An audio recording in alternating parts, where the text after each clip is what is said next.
20h30 à Thiébissou, c'est l'heure de la page culture avec le Tiendan Festival, les temps forts de la 4e édition avec Charles Tatou. Bomi Zambo et Kondé Yaokro, deux villages du département de Thiébissou, renommés dans le tissage du pagne baoulé. Le pagne traditionnel baoulé est donc une des valeurs culturelles de la tribu Bomi. Les cadres de ces deux localités se sont engagés pour valoriser leur patrimoine culturel à travers le Tiendan Festival qui gagne en notoriété. Nous sommes en train de faire en sorte de labelliser tout ce qui est pagne venant du Bomi, que ce soit de Kondé Yaokro ou de Bomi Zambo. On fait tout pour que les artisans puissent améliorer leurs données. Les pains traditionnels venus d'un peu partout, d'Afrique, mais aussi de pratiquement toutes les régions de la Côte d'Ivoire. Cette beauté et cette force que nous avons d'être ensemble, je crois que c'est cela surtout qui nous conduit ici chaque année. Le président du Sénat ivoirien, Jeannot Ahoussou Kouadio, et le ministre Maurice Kwaku Bandama de la culture et de la francophonie ont pris part à la 4e édition du Tiendan Festival. Dans la région de Thiébissou, l'art du tissage traditionnel est si répandu qu'au niveau du gouvernement, nous envisageons avec le ministère de l'Artisanat la construction d'un centre technique des arts appliqués au métier du tissage. Je voudrais saluer nos frères qui est venu du Burkina, qui du Ghana, qui du pays Bron. Vous voyez, la culture nous rassemble et nous permet de dépasser le petit horizon de nos partis politiques. Cette 4e édition a été un cadre de brassage culturel. Durant 3 jours, outre le pagne baoulé, d'autres expositions de pagne et des défilés de mode ont marqué cette rencontre de promotion des valeurs culturelles. Des tenues vestimentaires, identités culturelles de certains peuples du pays et de la CEDEAO.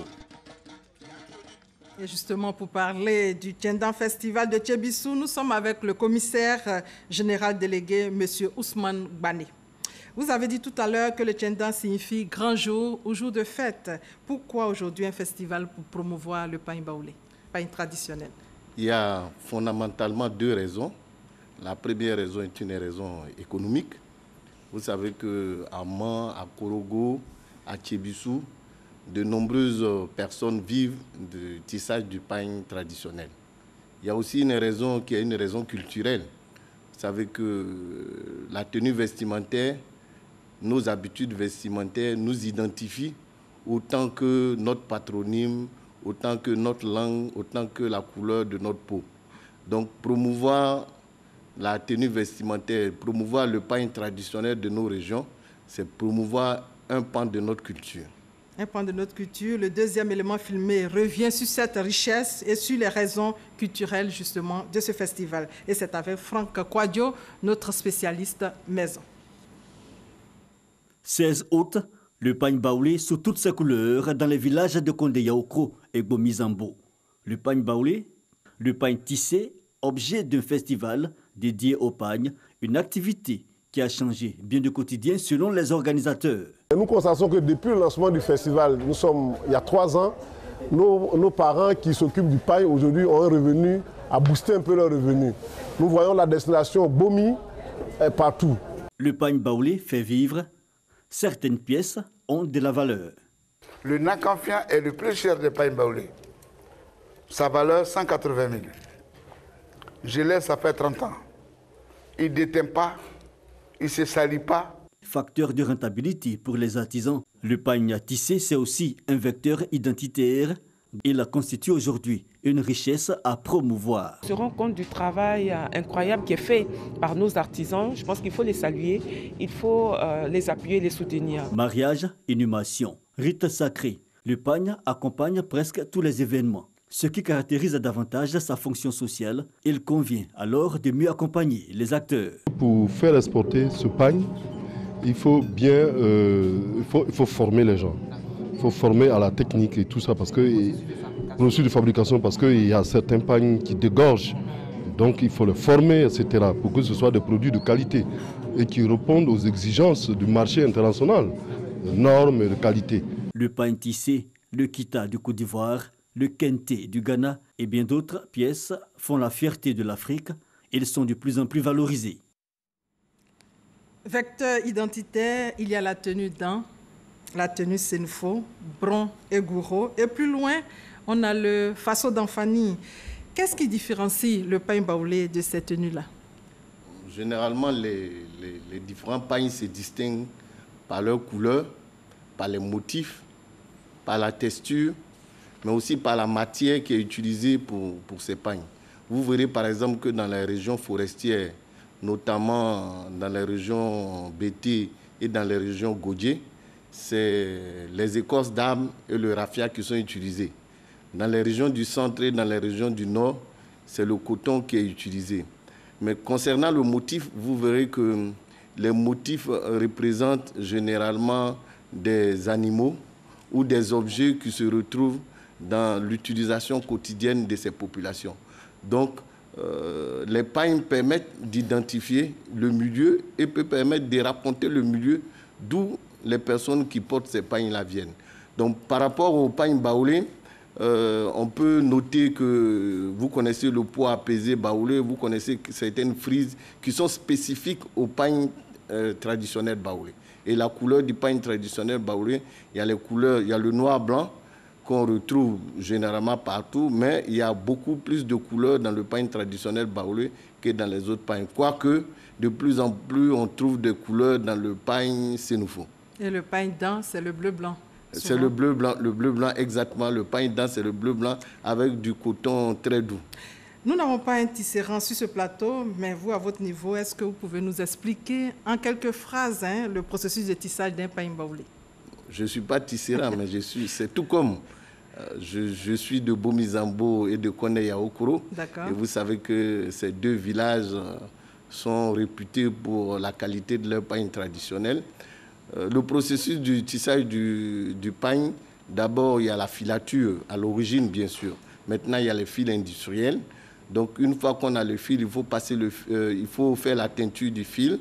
Ensuite, il faut passer le fil dans le métier à tisser. Après quoi, il faut confectionner les bandes. Ensuite, les bandes sont assemblées pour constituer le pain. Donc, toutes ces étapes ont d'ailleurs été présentées à toutes celles qui étaient au festival. Ils ont pu se rendre compte effectivement de l'art, que c'est vraiment un art, que c'est un vrai métier et que donc ces artisans sont à féliciter et à soutenir. Vous parlez de bandes, nous avons là un pain baoulé. Je pense qu'on peut l'expliquer mieux, avec plus de détails. Nous avons différentes couleurs. Absolument. Alors vous voyez les couleurs, ce sont les frises, les couleurs que vous avez, les motifs que vous avez à l'intérieur, ce sont les frises. Ce pain s'appelle Adjalé d'or.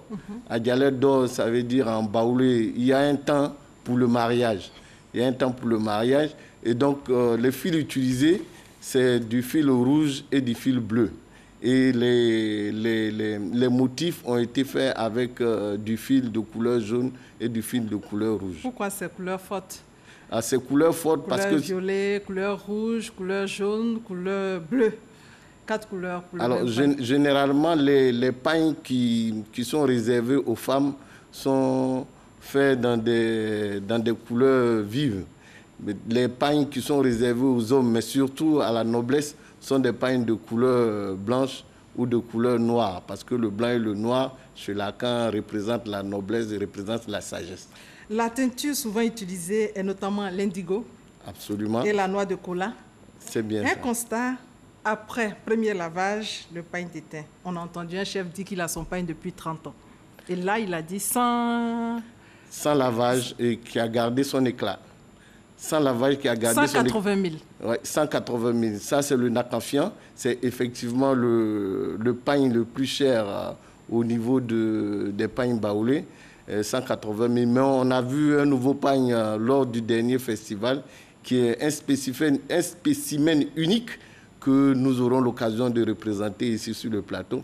Alors, j'étais en train de dire tantôt concernant donc, la teinture qui dégorge, que effectivement c'est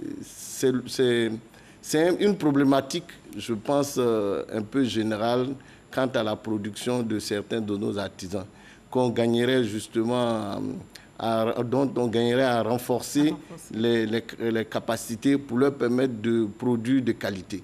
Parce que la production de qualité de ces artisans va leur permettre de pouvoir exporter leur production et de pouvoir vivre davantage de ce métier. Et donc, mais il faut reconnaître que sur le marché, il existe de très bons pains qui ne dégorgent pas au premier lavage, qui ne dégorgent jamais. Et j'en veux pour preuve ce pain que nous avons sur le plateau, qui s'appelle Adialé d'or. Alors nous devons travailler tous effectivement à améliorer la qualité de ces pains pour permettre aux paysans, aux artisans de pouvoir exporter leur production. Et ça sera pour la 5e édition. Ce sera sûrement pour la 5e édition dont le thème est tenue traditionnelle et mysticisme en Afrique. Voilà, c'est donc la fin du festival Tiendan sur notre plateau. Merci à M. Ousmane Gbané. Vous êtes le commissaire général délégué du Tiendan Festival. C'est bien ça. Merci d'avoir accepté notre invitation. C'est moi qui suis... Et voilà, c'est la fin de ce 20h supervisé par Michel Mambo. Merci de votre fidélité. Très bonne soirée à tous.